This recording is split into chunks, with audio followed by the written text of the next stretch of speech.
And that's what climate change is about.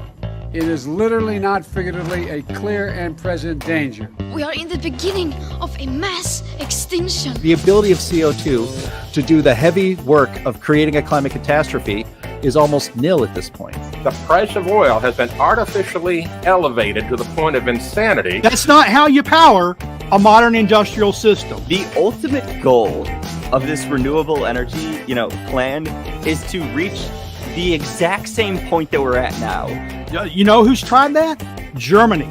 7 straight days of no wind for Germany. Their factories are shutting down. They really do act like weather didn't happen prior to 1910. Today is Friday. All right, main speaker, the hammer spot here. Once again, hopefully you saw her yesterday. Our last speaker is my colleague at Heartland, Linnea Lueken. She's a research fellow with the Arthur B. Robinson Center on Climate and Environmental Policy. She came to Heartland from the University of Wyoming in 2018, where she graduated with in 2018 with a BS in Petroleum Engineering and a minor in Geology. And before coming to Heartland, she was actually an intern with Heartland, then left us and went out to the real world and worked in the Gulf of Mexico on some deep water drill ships as a logging geologist, and then she came back to us. So she's here to wrap it up for us today. So we'll give it up for Linnea Lueken.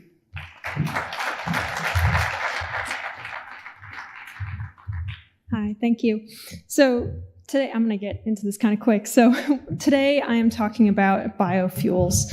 And specifically, I'm going to be discussing ethanol, biodiesel, and pelletized biomass fuel used for electricity generation. I am not talking about a, vegetable oil powered survival apocalypse truck.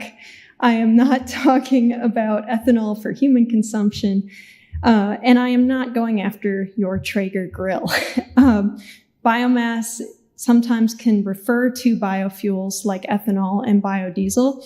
But to keep it simple today, biomass is going to refer to the pelletized solid wood or waste products fuel, and biofuels is going to refer to ethanol and biodiesel.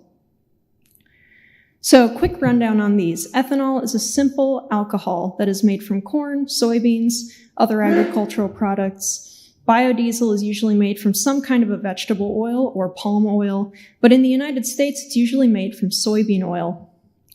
Both of these are blended into either gasoline or diesel in the United States and in other countries.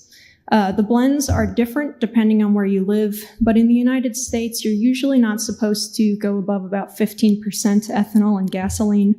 Other countries have 100% ethanol available at the pumps. That would be someplace like Brazil. And E85 is common in Europe and also in some performance motorsports. So why do we use these fuels in the first place?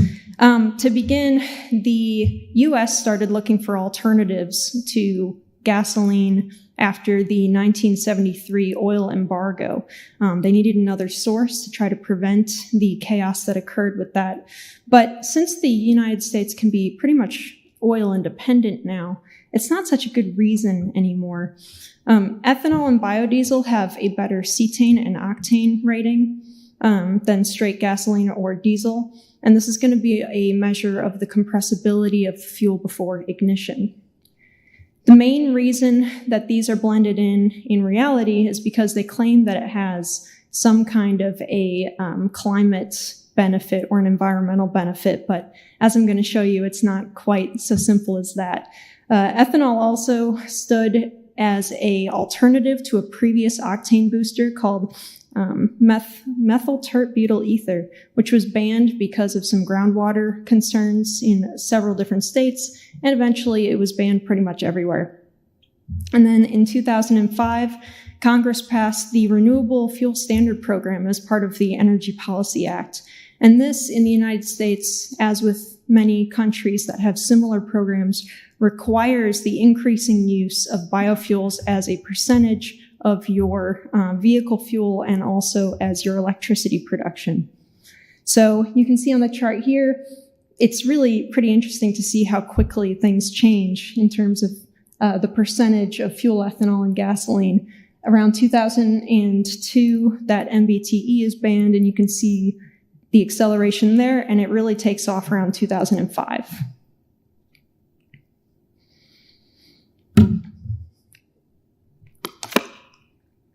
So let's see exactly why and what this stuff is doing in your gas tank. So specifically for biofuels, it's vital to note that they have a lower energy density than their oil-based counterparts. These numbers are going to vary from one fuel to the next, but in general, gasoline has a higher energy density at about 30 megajoules per liter, and diesel has up to 40. And these can change from fuel to fuel, but this is generally true. It takes 1.5 times more fuel to drive the same distance on ethanol as it does with gasoline.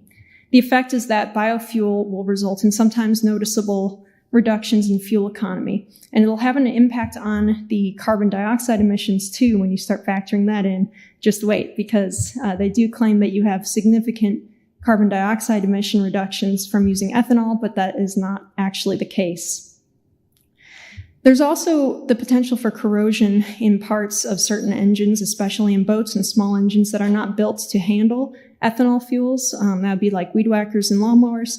This isn't as severe a problem as it used to be, but it still can cause some issues for rubber parts. And then for biodiesel, gelling is an interesting phenomena that if you drive a diesel vehicle, you get to potentially, but hopefully not often, experience. Diesel will start to form ice crystals at a pretty low temperature, so it's going to be around 5 to -2 degrees Fahrenheit, which can clog up your lines. Biodiesel gels much more quickly. With a poor quality biodiesel, you can start having ice crystal formation at 60 degrees Fahrenheit. For most ones that they're going to use and mix into your gas or into your diesel at the pump, it's more like 14 degrees Fahrenheit, but that's still significantly higher temperature than regular diesel. So that's why you have a blend change in northern states in the winter. It's recommended that if you are traveling from south to north during a cold snap, that you stop more frequently to fill up as you travel north so that you can gain the benefit of those fuel additives that are in greater quantities the further north you go. These are usually petroleum-based additives, but they don't exactly talk about that.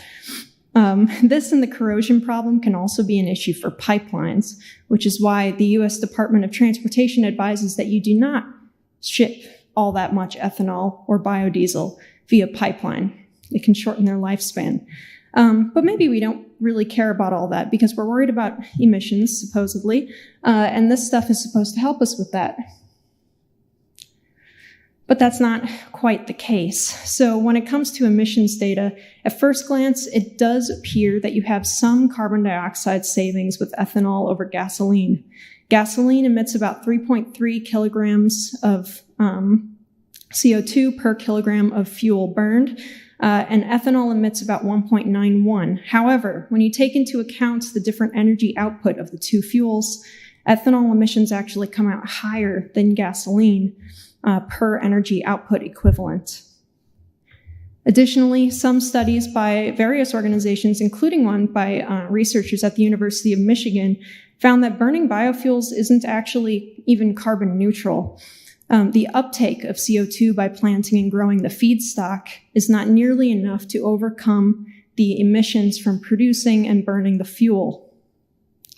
Besides carbon dioxide, the EPA has even admitted that these fuels increase nitrogen oxides, particulate matter, ozone, and sulfur oxides in the areas that it is heavily used. Higher ethanol use has also been connected to higher asthma rates in places like Los Angeles and near-ground ozone smog in Brazil.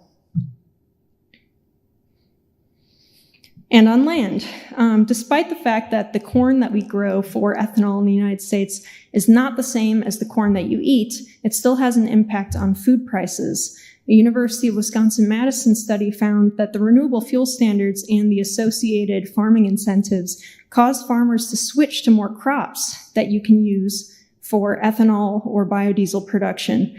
And so corn prices overall ended up rising 30%, and overall crop prices rose 20% after the passage of those bills. In Brazil, environmental scientists are increasingly concerned about encroachment on wetlands for sugarcane production.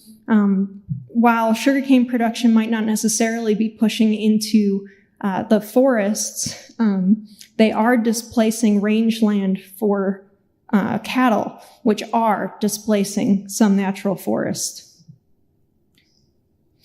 And this is a picture of land being prepared for a palm oil plantation in Thailand. So to say that there isn't any deforestation going on with some of these biofuels is not quite correct. Biomass. This is a fun one, especially if you are living in the United Kingdom. Biomass pellets used for grid-scale electricity are also not super great, and they share a lot of the same issues as biofuels.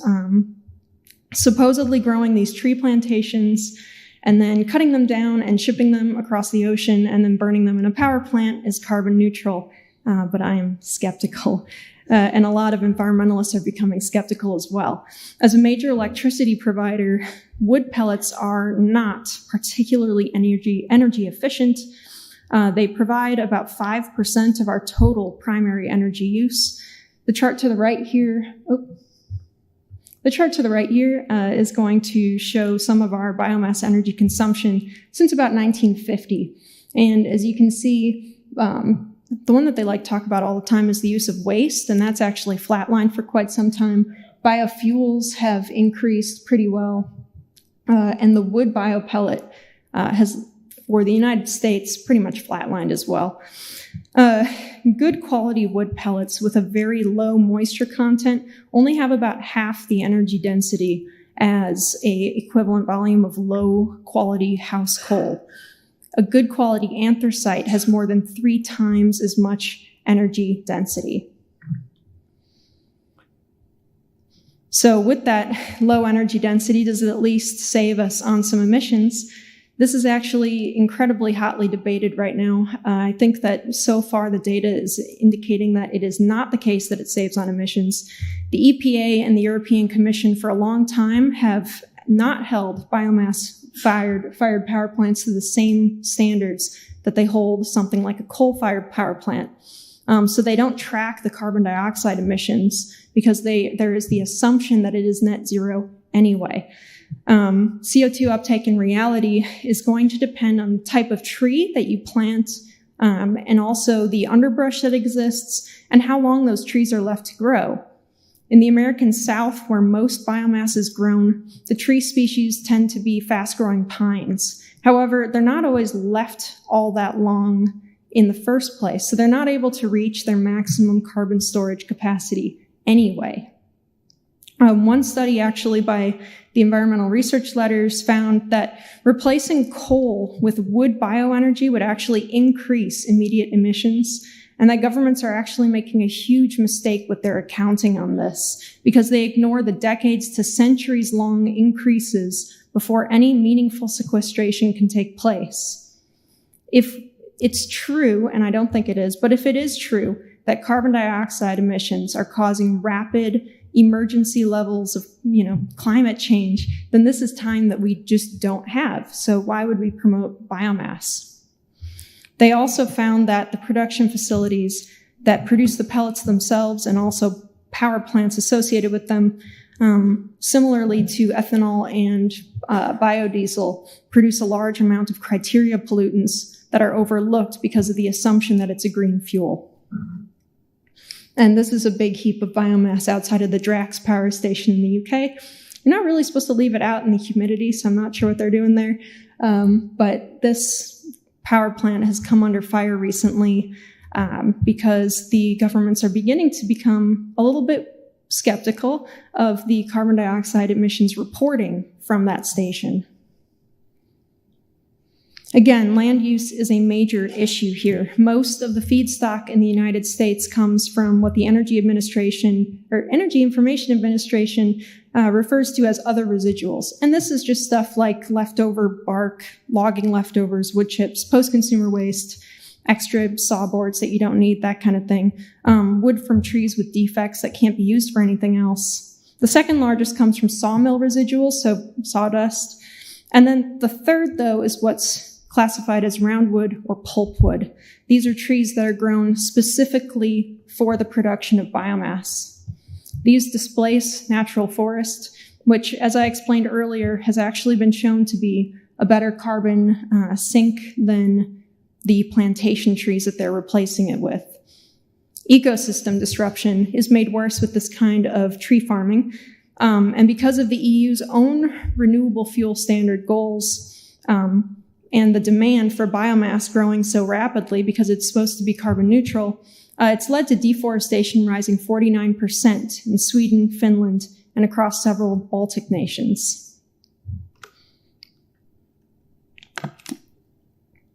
So I just spent a good amount of time being super mean to biomass and biofuels. So are they utterly worthless? I would argue no. As we have heard a couple times during this conference, it's important that we do a cost-benefit analysis. We look at what we value and how best to achieve that. Right off the bat, waste products like leftover sawmill residuals, scraps from timber harvesting, bad trees, municipal waste are, in my opinion, a pretty good thing to use for energy. For instance, Japan gets a large amount of their electricity from burning garbage, actually. It's reported that they burn about 50% of their plastic waste for electricity. Is this carbon neutral?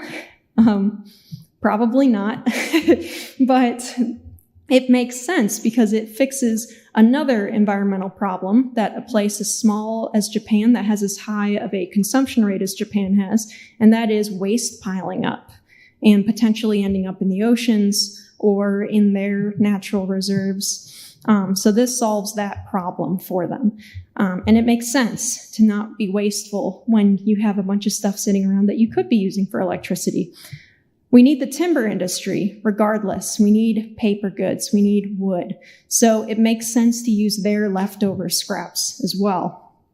I'm not overly worried about carbon dioxide emissions. But if you are, these energy sources are obviously not doing you any favors. If you're worried about stuff like deforestation or the degradation of wetlands, it's also not helping you out all that much. If you hate synthetic fertilizers, well, imagine how much synthetic fertilizer it takes to produce the amount of corn or soybeans or other agricultural products that we need to just produce ethanol or biodiesel without even including the elements that we still need left over for food production, right? So we're using up a ton of land and a ton of our fertilizers just for fuel. And those fertilizers are made with stuff that we could also be using for fuel. So in the end, it doesn't make a whole lot of sense economically or environmentally. As I mentioned at the beginning, ethanol fuels are beloved in motorsports, though those aren't what I would call carbon neutral either. And some people get terrific use and joy out of converting their vehicles to run on cooking oil. That's super cool, and I would never be against doing neat engineering projects like that. But there's really no need to mandate this stuff, especially not in the name of being green or environmentally friendly. So this presentation that I have been giving, and these are a couple of articles that show that the biomass and biofuel is even slowly becoming a little bit unpopular on the green side. So I wrote a couple of papers on this subject, both for the energy side and the environmental side, and they're available on Heartland's website. I also did a video on this. They go into a little bit more detail than I thought I would have time for in this presentation, but I think we are good. Oh, I have a couple more minutes? Okay, neat. So I can talk about, I have a minute. I can talk about one of the most fun facts about this. Let me see if I can go back to the slide that has it. If I don't waste all my time just trying to click through this thing. So if I can find it. Okay, so one of the interesting facts is that the European Union is actually the largest combined producer of wood pellets. At about 46% of them are produced over there. But the United Kingdom is by far the world's largest consumer of biomass fuel pellets. They use up 21% of all of the wood fuel pellets that are produced on their own from electricity production. And 75% of that supply comes from the United States. It doesn't even mostly come from Europe. So, I mean, do the math on that, on that transportation logistics there. And I'm extremely skeptical that it's carbon neutral. Additionally, it's funny when the British government is using all of this biomass fuel, saying that it's more environmentally friendly, and yet they're also trying to pass rules that restrict people's personal ability to use wood stoves in their own homes. So I found that ironic and kind of fun in a terrible dystopian sort of way. So, but that's what I've got today. So thank you. Before I start, I am Andy Singer, as I said. I am the digital media manager for the Heartland Institute. And see, isn't it great when you mispronounce your own organization right away? So with that, let's get started. Let me just go ahead and share my screen. Should I have done this before I started? Probably, but then it doesn't give me a little counter on screen with how long I've been going. And that counter is kind of helpful. So we're sharing it now. One more moment. Isn't this fun, everyone? There we go. And there's great. So, a convenient truth. America's youth is misguided but not lost, by Andy Singer. They tell you not to just read your PowerPoint slides. That's exactly how I just started this. So let's, we'll improve from here on. But here's what I want to actually talk to you all about today. I want to discuss with you my experience growing up and how climate change was taught to me throughout my entire education, from when I was young to the end of high school and even college. I want to give you my assessment of where we are right now in the debate.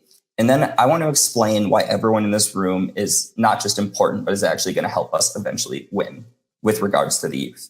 So let's continue.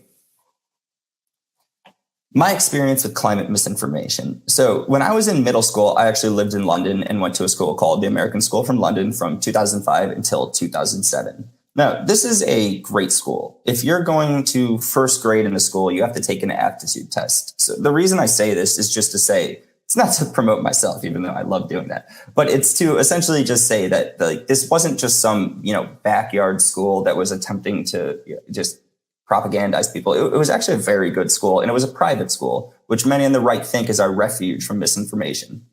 Now, at the same time, an inconvenient truth came out in 2006, starring my hero, Al Gore. Sarcasm. But yeah, so I'm going to show you all a clip from this film. But before I do, I just want to talk about how I actually believe that seeing an inconvenient truth in 7th grade was a moment, 8th grade, a moment that I actually think woke me up. It was my moment that I became woke, but not in the horrible way. And it's because of this. I was sitting there watching the movie and I didn't understand any of the science, none of it. I don't want to pretend like I just sat there and I realized the science was wrong. But what I did understand is that there was something manipulative about that film. There was something wrong about the way it was trying to convince me. And I walked out of the film that day and was speaking with my friends. And I just said to them, like, hey, guys, because I wasn't friends with any woman back then, or now. But I was like, hey, guys, did anyone else find that film deeply manipulative? And they said, no, this is a huge problem. We gotta worry about this. And again, I didn't understand the science, but I did understand that the way it was portraying it to me was something that I shouldn't immediately latch onto.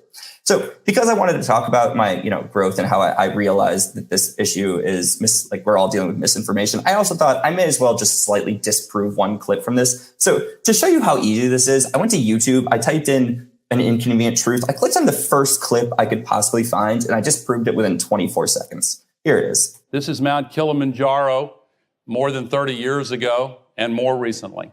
And a friend of mine just came back from Kilimanjaro with a picture he took a couple months ago. Another friend, Lonnie Thompson, studies glaciers. Here's Lonnie with a last sliver of one of the once mighty glaciers, within the decade, there will be no more snows of Kilimanjaro. Okay, before I continue, I just want to say that Al Gore says, oh, here's my friend Lonnie Johnson dealing with one of the last slivers. If you hear that, what you actually hear is one of the last slivers of Kilimanjaro. It's a weird way of using the English language to trick you. But no, they're saying, oh, here's one of the last slivers of a glacier. They don't tell you what glacier this is. They don't tell you where this glacier is. They just say, ooh, see, this is all that's left. I mean, that right there is manipulative. But more, I thought, okay, so he says within 10 years, there will be no more snows on Kilimanjaro. This came out in 2006. So what's the easiest way to disprove this? Google Mount Kilimanjaro weather. Tuesday, snowing. Wednesday, snowing. Thursday, really snowing. Friday, snowing. Saturday, snowing. Sunday, snowing. And then Monday, it's not snowing. So maybe Al Gore was just, like a couple of years and a few days off. Okay, so the misinformation wasn't just in my private school and middle school. It continued throughout all of high school. I attended New Trier from 2007 to 2011. Again, New Trier is a public school in Illinois. It's one of the best schools in Illinois as far as public schools go. It genuinely just is a great school. But one of the moments that I'll never forget growing up was in a social studies course. Now, social studies is what they turned history into, because social studies gives you a lot more room to maneuver around politically, while history is history. This question exemplifies that. So we were taking a test on Greek history my sophomore year, and there was a true false question on it. So there's no other way for me to just tell you what this is. So here it is. True or false? Denying climate change is akin to denying the Holocaust. Now, I am Jewish. It's not just me that was Jewish. This was a predominantly Jewish school. So you're a high school social studies teacher. Your classroom is filled with Jews. And you say that, oh, if you deny the science of climate change, which again, no one thinks the climate isn't changing. That's a ridiculous assertion. And for those of you that are watching on YouTube, but don't I know you in the room know this, but if you're on YouTube, since the Earth started, I think it was approximately 5.8 billion years ago, the idea that the climate never changed is absolutely absurd. So I'm just going to move on past that. But what he's essentially saying here is the Holocaust, which is a genocidal event for numerous groups of people, is akin to climate change. So he's saying that climate change is a genocidal event. But then when you actually look at the images of climate change, and I bring this up because if you Google climate change, you get these graphical representations, which I just showed you.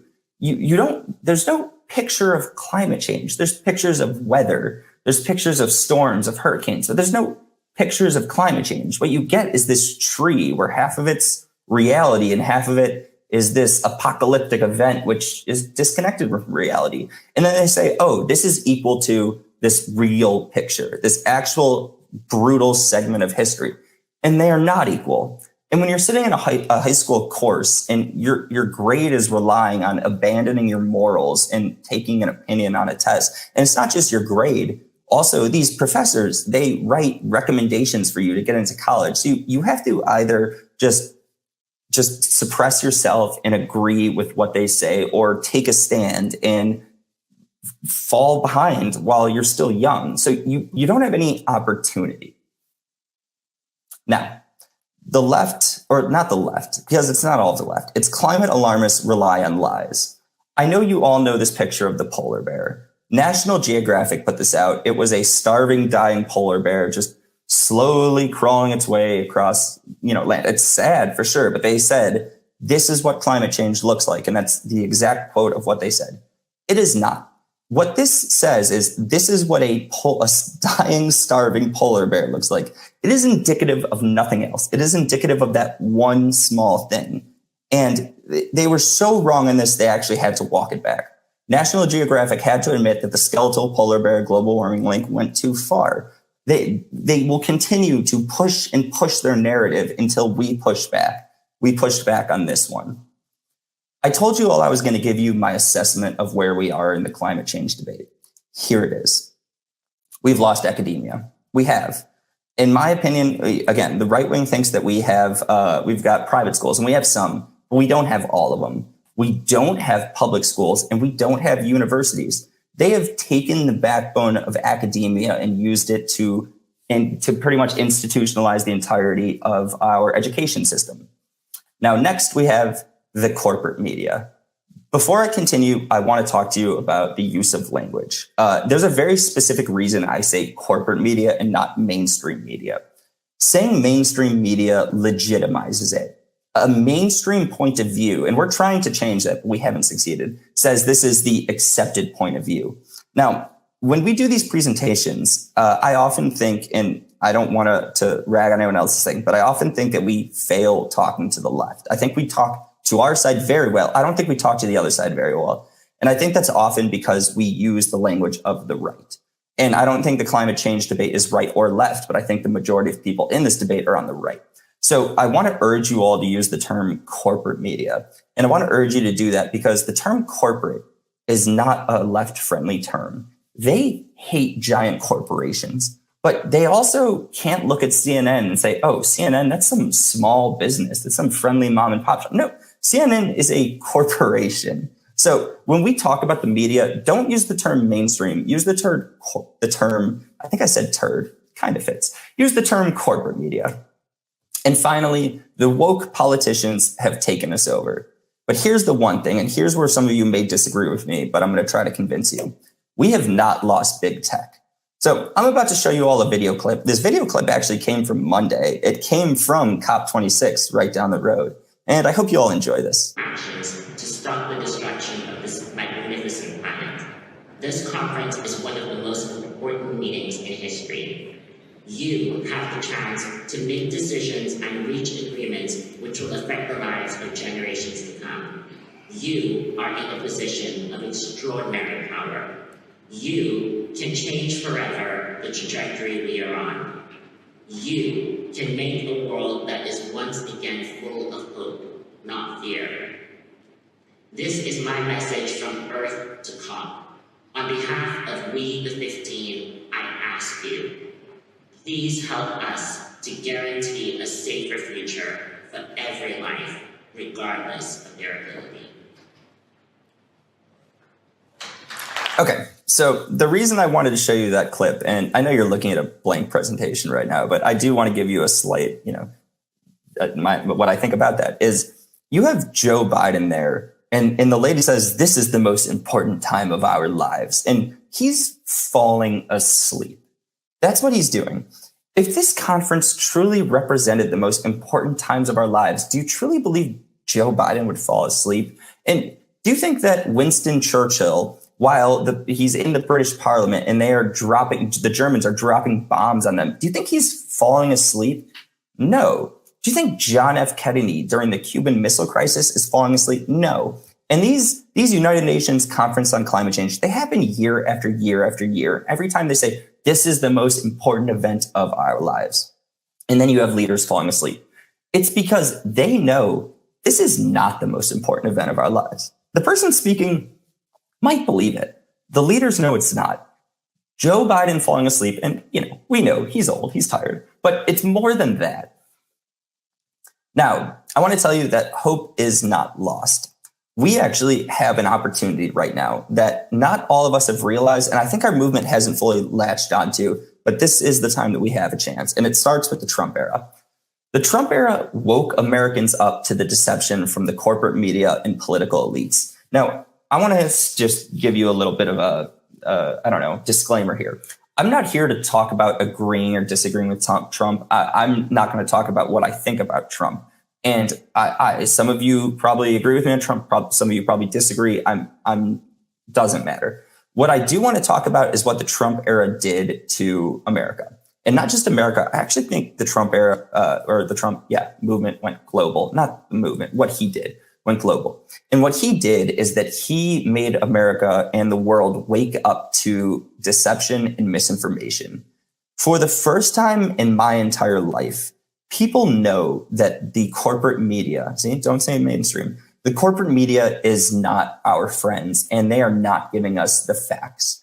The way I actually see it is there are facts, there are opinions, and there are judgments. And I've always believed that the corporate media gives us opinions, portrays them as facts, and then makes judgments on them and portrays them as opinions. So they almost operate one level above where they actually are. But the Trump era woke Americans up to that.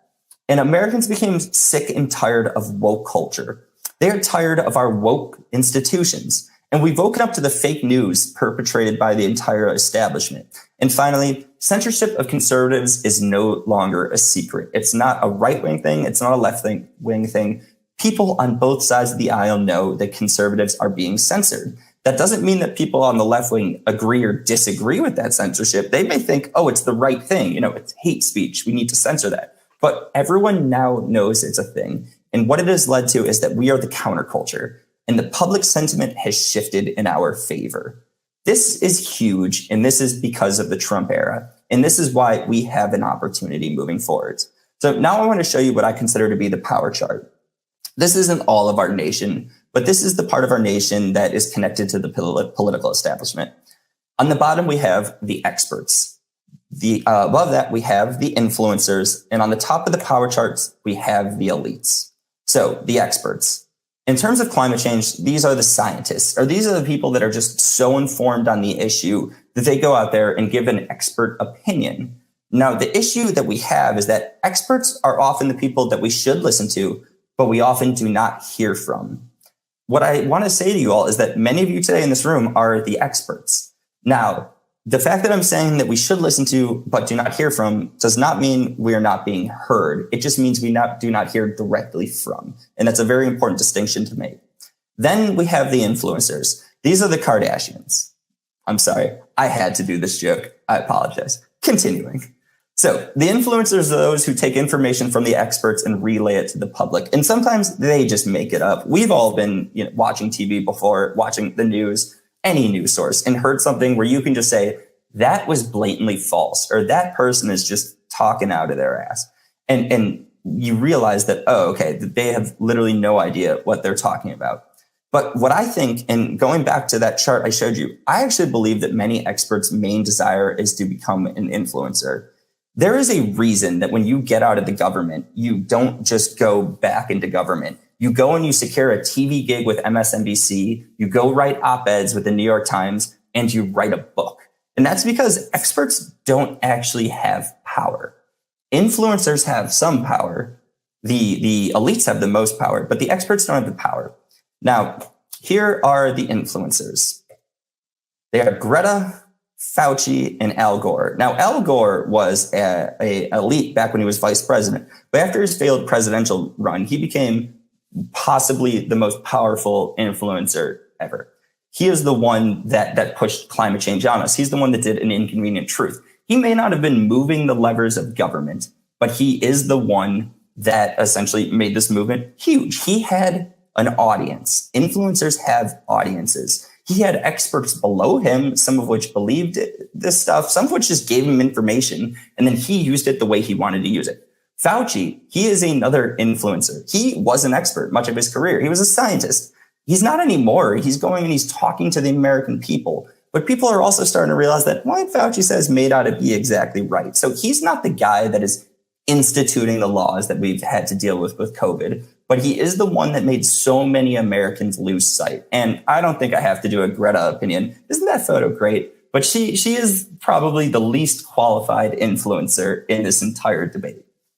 Now, what we're doing with the Heartland Institute and our climate realism video series, and I just quickly want to plug this, we have a video series where we take information from experts, we simplify it, and we bring it into short forms, and we're putting it out to the people.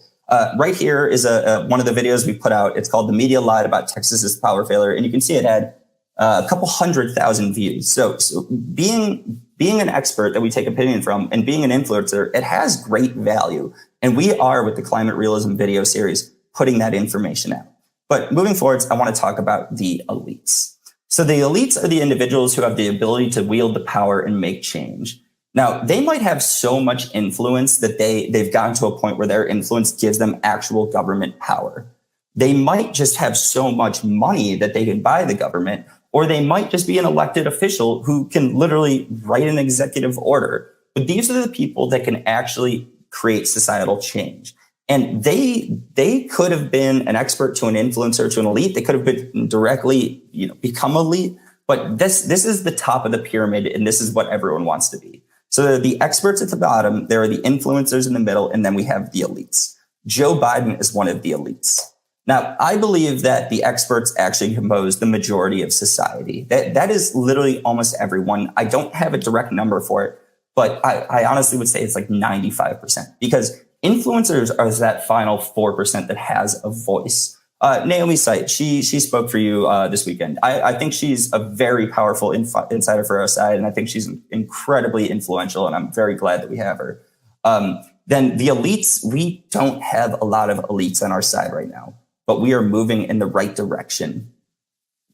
Right now, I'm going to be honest with you, I don't think we've lost the scientific debate, but I think the public opinion debate we are losing. Because, as I said, we do not have the people in the top, but here's why we haven't lost the war.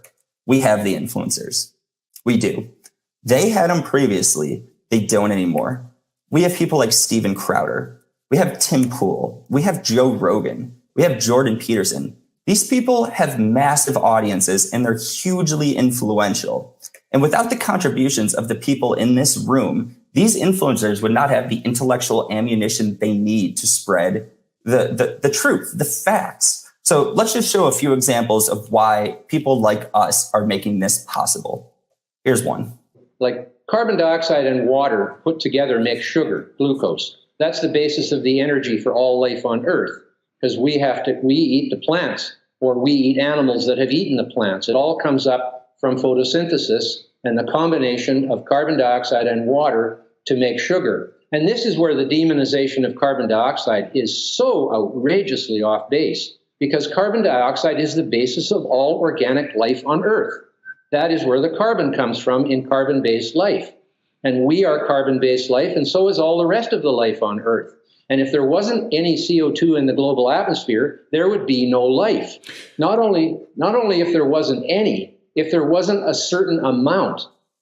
So yeah, just to quickly go over this, many of us understand the science. That's not why I'm here today. But what I am here to talk about is that we have an expert who is Patrick Moore, who is not just so correct, but he's so concise and so powerful on the issue that Steven Crowder, who is one of the biggest influencers and may eventually become an elite, and if he does, he's going to be one that's on our side. I'm not speaking against that. It's the way the hierarchy of our system works. But we are able to use how we have won the scientific debate and how powerful our message is, and we are able to use the leverage our influencers have.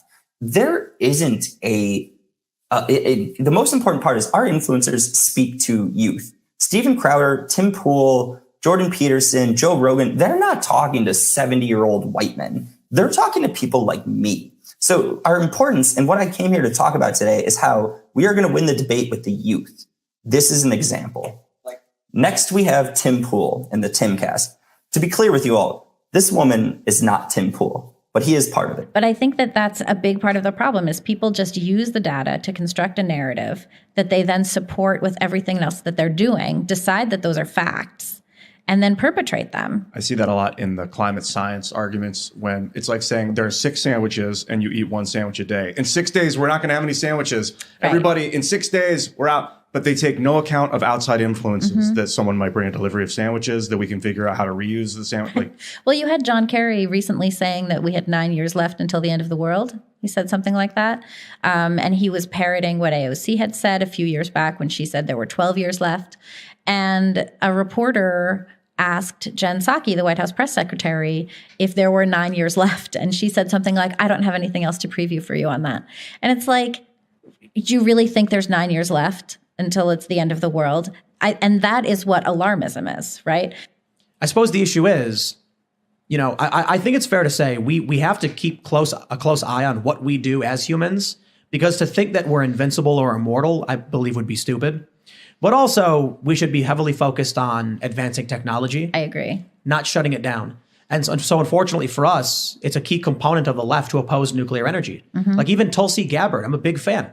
She opposed nuclear energy, and I was like, I think you could convince her if you actually show her the data. Modern nuclear technology is fantastic. It's carbon neutral. It has a massive energy return on energy invested, and it's something we should be doing. Right. And I think we don't. And we completely discount the waste that is inherent in sustainable energy. Those wind turbines, they die. They can't be reused. They're going to litter the landscape. The kinds of materials that are used to create solar panels, what's in those things? Well, how are they constructed? I don't think that I don't think we're actually considering, the side effects of any of those things. We're just assuming that because it's sun and wind and those are friendly and filled with flowers, it's all okay. So I showed you Steven Crowder. Steven Crowder is conservative. He would identify himself as conservative. Tim Pool, and we're watching a Timcast right now, he identifies as liberal. So, and then I also said that I'm going to show you Joe Rogan. Joe Rogan identifies as liberal. Joe Rogan supports Bernie Sanders. And then Jordan Peterson. Jordan Peterson identifies as liberal. These are not right-wing people, but this is what is known as the intellectual deep web. It is the counterculture, and it's where we're winning. Here's Joe Rogan. The Joe Rogan Experience. In the most recent year, I think 2019, something like 400 Americans died of natural disasters, right? It's like 300, because it was like 300 times more people died of drug deaths in the United States than from natural disasters. I mean, this is how these two books work together. Is me as someone that considers myself liberal or moderate. I used to be progressive. I don't use that label anymore. But my view is the drug crisis is objectively a much bigger threat to human life and to civilization than climate change. Like, we're adapted really well to climate change. We should do something about it. It's real. There are risks associated with it. But like, there's no scenario in the Intergovernmental Panel on Climate Change of climate change killing 93,000 Americans a year. In fact, there's no scenario of it increasing deaths from natural disasters at all. Why is it more attractive? Why is that a more attractive talking point? Because this is one of the things that you keep hearing from whether it's whistleblowers at news organizations where they're saying that climate change is the next thing. They're looking at it according to, these people that are talking about it. They're looking at climate change as the next thing that's going to freak people out enough to guarantee ratings. Yeah. So, okay. That's Joe Rogan interviewing Michael Schellenberger. And, actually the Heartland Institute's In the Tank podcast, Jim, you're there, you're on the podcast. We interviewed Schellenberger a while ago. So for what it's worth, we find these people before the big influencers do find them. And that's important because these people will follow smaller podcasts, which ours is compared to Joe Rogan. I mean, everyone is compared to Joe Rogan. And they look at us to find the people that are worth carrying. Michael Schellenberger is worth carrying. But Joe Rogan is another person that is on the left. Yet he still compromises the intellectual deep web, the counterculture that speaks to our side. And finally, we have Jordan Peterson.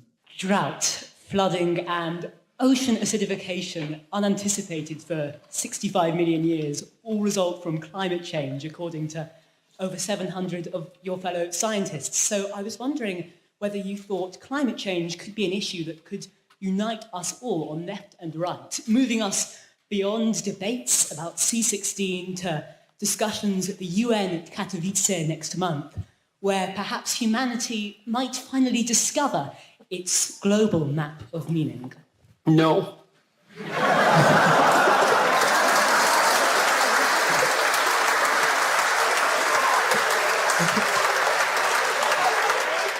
First of all, it's very difficult to separate the science from the politics. And second, even if the more radical claims are true, we have no idea what to do about it. And so, no. And besides, it's even worse than that. Here's one of the worst things about the whole mess is, so as you project outwards with regards to your climate change projections, which are quite unreliable to begin with, and the unreliability of the measurement magnifies as you move forward in time, obviously, because the errors accumulate. And so if you go out 50 years, the error bars around the projections are already so wide that we won't be able to measure the positive or negative effects of anything we do right now.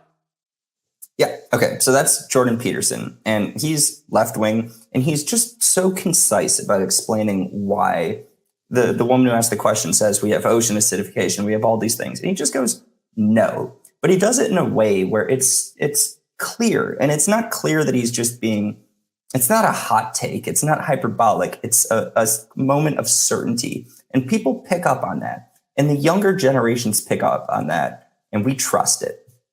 So I want to tell you that the future is bright for America's youth. And because these four influencers who are some of the biggest people in this movement, and our side has the biggest people in this movement, they speak to the generations that are the next leaders of America. They are the next elites of America. And the left wing does not have them. They have the corporate media, but we don't trust the corporate media anymore. We know it's not a reliable source of information. And the fact is, the dominance of our movement in the counterculture is going to eventually win us this fight. And that's why they're censoring us. Here's a quick example. We put out climate realism videos on YouTube, and on the bottom of all of them, they say climate change. Climate change refers to long-term shifts in temperatures and weather patterns, mainly caused by human activities, especially the burning of fossil fuels. Now, weather pattern, not that. They say that climate change is mainly human. And I went into this earlier, but climate change is something that has existed since the formation of the Earth. The idea that climate change is mainly caused by humans, that is an example of the left co-opting the language. And that's why it's important that we say corporate media, not mainstream media. We need to take the language back. But we are winning this fight.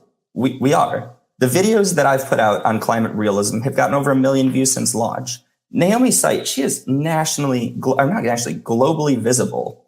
And many of us here, we are the energy that is powering the climate realism engine. Now, I wish I was in the room with you, but we may not be in the biggest room. We may not be as well known as the celebrities down the road at COP26, but we are the voices. We are the engine, and we are the information hub behind the counterculture movement.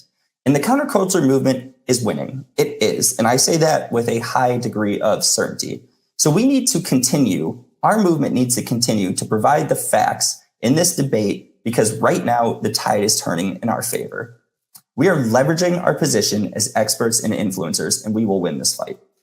Thank you all for listening. This was the first presentation I've literally ever given of this type. I hope you all enjoyed it. Honestly, I had a lot of fun preparing it all. I truly do wish I could have been with all of you now. But for those of you that are there, feel free to email me at asinger@heartland.org. For those watching on YouTube, email me as well. Please subscribe to our Climate Realism Facebook page. See, this is how I end my videos. I'm going to end my presentation this way too.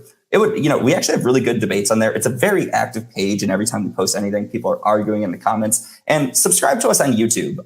For those of you watching right now, if you subscribe on YouTube, you're going to get a lot of these talks. We put them out all the time. We're now hosting weekly Friday climate discussions that involve me, James Taylor, who's there, Anthony Watts, and Sterling Burnett. They're all great. But again, thank you for discussing. I hope you all enjoyed this. And because I'm not there, I guess I'll say adieu.